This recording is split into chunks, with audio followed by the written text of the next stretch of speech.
मैं फिर लेकर हाजिर हूँ आपके सामने एक पेपर का सॉल्यूशन। जी हाँ, क्लास 10th का हिंदी का पेपर है जिसका सॉल्यूशन आज मैं आपको करके यहाँ पर दिखाऊंगा। चलिए वीडियो को स्टार्ट करते हैं बिना किसी देरी के। इसका क्वेश्चन नंबर फर्स्ट है। सभी क्वेश्चन नंबर है ऑप्शन वाले हैं, लगभग बिल्कुल इजी पेपर था। क्वेश्चन नंबर फर्स्ट है, निम्नलिखित बहुविकल्पों प्रश्नों के उत्तर अपनी उत्तर पुस्तिका में लिखिए। तो इसका क्वेश्चन नंबर फर्स्ट है, ऐसे शब्द जिनके स्वरूप में लिंग, वचन, काल आदि के प्रभाव से कोई विकार नहीं होता क्या कहलाते हैं? इसका आंसर सीधा सा आएगा अवयव, ऑप्शन बी अवयव। इसके बाद है question number next, question number 2, निम्नलिखित में से समाचार शब्द में किस उपसर्ग का प्रयोग हुआ है? उपसर्ग किसे कहते हैं? वे शब्द जो किसी शब्द के मूल शब्द के आगे जुड़कर उनका अर्थ बदल देते हैं। तो इसमें आएगा सम, ऑप्शन ए सम। आंसर आएगा ऑप्शन ए सम। इसके बाद है क्वेश्चन नंबर 3, मनु भंडारी का जन्म कहाँ पर हुआ था? तो मनु भंडारी का जन्म भानुपुरा में हुआ था। मनु भंडारी का जन्म कहाँ पर? भानुपुरा में हुआ था। इसके बाद है क्वेश्चन नंबर 4, फर्स्ट का क्वेश्चन नंबर 4, अकेले सफर का वक्त काटने के लिए नवाब साहब ने क्या खरीदे? तो अकेले शब्द का वक्त काटने के लिए नवाब साहब ने खीरे खरीदे थे। क्या खरीदे थे? खीरे, ऑप्शन ए खीरे। इसके बाद है नेताजी की मूर्ति किसकी बनी हुई थी? तो आंसर आएगा नेताजी की मूर्ति संगमरमर की बनी हुई थी। इसके बाद है क्वेश्चन नंबर नेक्स्ट, गोपियों ने हारिल की लकड़ी किसे कहा है? तो गोपियों ने हारिल की लकड़ी किसे कहा है? गोपियों ने हारिल की लकड़ी श्री कृष्ण को कहा है। इसके बाद है दंतुरित मुस्कान की मोहकता कब और कब बढ़ी जाती है? तो दंतुरित मुस्कान की मोहकता कब बढ़ जाती है? तो इसका आंसर आएगा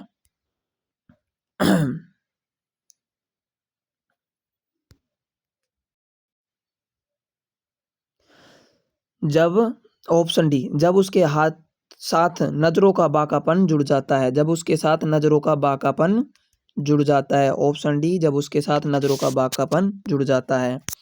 इसके बाद है question number next, question number next है, मुख्य गायक का स्वर कैसा होता है? तो मुख्य गायक का स्वर चट्टान जैसा भारी होता है, ऑप्शन ए चट्टान जैसा भारी होता है। इसके बाद है क्वेश्चन नंबर नेक्स्ट, बाबू जी आटे की गोलियां बनाकर कहाँ ले जाते थे? बाबू जी आटे की गोलियां कहाँ बनाकर ले जाते थे? आंसर आएगा मछलियों को खिलाने, ऑप्शन सी मछलियों को खिलाने। इसके बाद है, चोट लगने पर भोला राम के घाव पर मैया ने क्या लगाया? चोट लगने पर मैया ने घाव पर क्या लगाया भोला राम का? तो इसमें आंसर आएगा पिसी हुई हल्दी। क्या? पिसी हुई हल्दी। इसके बाद है, साना साना हाथ जोड़ी पाठ में भारत के किस राज्य का वर्णन हुआ है? तो इसमें आंसर आएगा ऑप्शन ए सिक्किम का, ऑप्शन ए सिक्किम का। अब है क्वेश्चन नंबर नेक्स्ट फर्स्ट का, अजय ने हिरोशिमा पर कविता लिखी, ये कहाँ पर है? हिरोशिमा कहाँ पर है? तो इसमें आंसर आएगा, अजय ने हिरोशिमा पर कविता कब लिखी? वापस भारत लौटकर। कब लिखी? वापस भारत लौटकर। आंसर आएगा ऑप्शन सी वापस भारत लौटकर। इसके बाद चलते हैं क्वेश्चन नंबर नेक्स्ट की ओर। क्वेश्चन नंबर 2, रिक्त स्थान की पूर्ति कीजिए, रिक्त स्थान की पूर्ति कीजिए। वे शब्द तत्पुरुष समास के खालिस्तान भेद होते हैं। तो तत्पुरुष समास के कितने भेद होते हैं? तो आंसर आएगा 6। कितने भेद होते हैं? 6। कितने भेद होते हैं? 6। तो तत्पुरुष समास के कितने भेद होते हैं? 6। गणेश शब्द में संधि है, तो गणेश शब्द में कौन सी संधि है? गणेश शब्द में है गुण संधि। गणेश शब्द में है गुण संधि। ठीक है। इसके बाद है क्वेश्चन नंबर सेकंड का नेक्स्ट, ऐसे शब्द जो संज्ञा और सर्वनाम की विशेषता बताते हैं, तो ये तो आप सब जगह जानते हो, तो उन्हें विशेषण कहते हैं। क्या कहते हैं? विशेषण। विशेषण क्या कहते हैं उनको? विशेषण। इसके बाद है क्वेश्चन नंबर नेक्स्ट, जो शब्दांश किसी शब्द के बाद लगकर उन नए अर्थ का बोध कराते हैं उन्हें क्या कहते हैं? तो ये भी बिल्कुल सरल क्वेश्चन आया है, प्रत्यय कहते हैं उनको। क्या कहते हैं? प्रत्यय। इसके बाद है क्वेश्चन नंबर सेकंड का फिफ्थ, पुरुषवाचक सर्वनाम खालिस्तान कितने प्रकार के होते हैं? तो पुरुषवाचक सर्वनाम 3 प्रकार के होते हैं। कितने प्रकार के होते हैं? 3 प्रकार के होते हैं।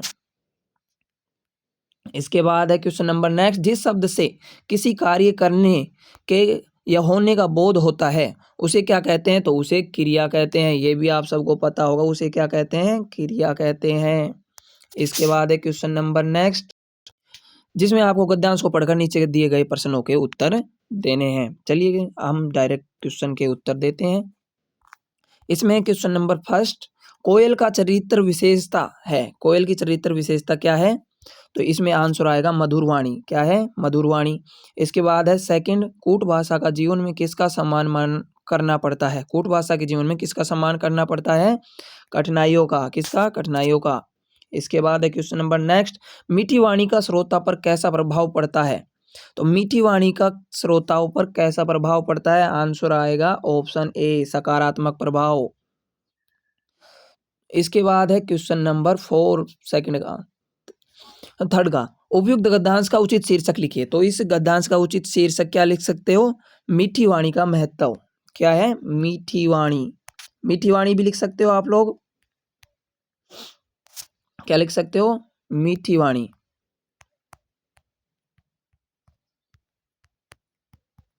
ओके, तो इस गद्यांश का उचित शीर्षक लिख सकते हो आप लोग, मीठी वाणी। मीठी वाणी का संबंध पर क्या प्रभाव पड़ता है? मीठी वाणी का संबंध पर क्या प्रभाव पड़ता है? तो इससे संबंधों पर प्रभाव पड़ता है, घनिष्ठता आती है। क्या आती है? घनिष्ठता आती है, दोस्ती गहरी हो जाती है, सब आपके कहना मानते हैं, आपको अच्छा समझते हैं। इसका व्यक्ति के व्यवहार पर की पहचान किससे होती है? व्यक्ति के व्यवहार की पहचान किससे होती है? तो मैं व्यक्ति के व्यवहार की पहचान भी वाणी से ही होती है। किससे होती है? वाणी से होती है। इसका आंसर आ जाएगा वाणी। व्यक्ति के व्यवहार की पहचान किससे होती है? वाणी से होती है।